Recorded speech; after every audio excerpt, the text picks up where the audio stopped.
qu'est-ce qu'un extrême, l'extrême gauche, l'extrême droite? C'est très simple. C'est le bouc émissaire. C'est-à-dire que les problèmes, pour eux, des Français, vous avez votre viennent du bouc émissaire. par rapport au Conseil d'État. Exactement. D'accord. C'est une des questions de mon chat. Vous savez, moi, c'est mon travail. J'ai travaillé aussi beaucoup sur l'antisémitisme. J'ai fait modifier la définition de l'antisémitisme et voter en hémicycle. Ça fait partie de notre travail. Pour moi, l'extrême gauche et l'extrême droite, ce n'est pas le Conseil d'État qui les détermine, c'est le fait d'avoir une technique du bouc émissaire. Pour la droite, le bouc émissaire, c'est l'étranger, le musulman.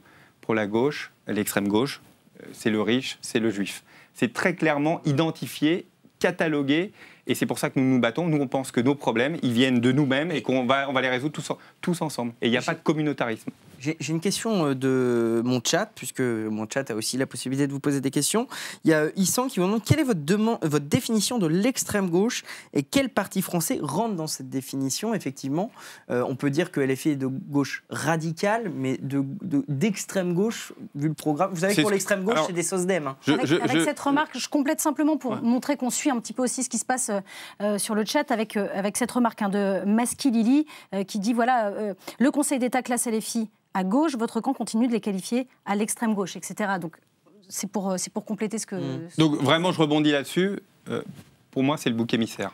C'est-à-dire que vous construisez votre rapport aux autres par rapport à un bouc émissaire. C'est-à-dire que vos problèmes viennent d'une catégorie des Français, et donc vous catégorisez les Français, et pour moi, c'est de extrême gauche, extrême droite. Et du coup, c'est qui les boucs émissaires pour force? Uniquement les Juifs? Et les riches. C'est la faute d'une partie de la population. Capitalisme. Des riches. Et comme par hasard, comme le juif est assimilé aux riches, ça se goupille bien. Et donc c'est très concrètement. Il y a des phrases de représentants de la France. Est-ce que vous avez un propos concret? Mais vous suivez la politique quand même. Vous avez bien compris comment ça fonctionne.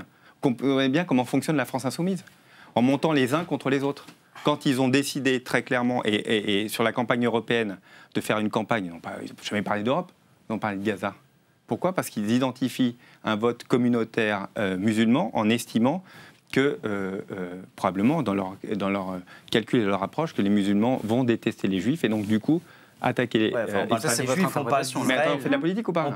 Oui, mais on parle du gouvernement de l'extrême droite de Benyamin Netanyahou, c'est pas les juifs. Non, bon alors, vous voulez que je fasse de la langue de bois? Non mais, je sais pas, moi je vous le dis très clairement, je vois comment est organisé, ne soyez pas naïfs sur leur organisation et ce que cherche à faire Jean-Luc Mélenchon.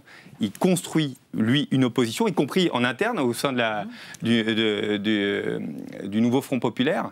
Son idée, c'est de cliver et de faire en sorte de monter les uns contre les autres. Et donc ça, pour moi, c'est de l'extrême gauche.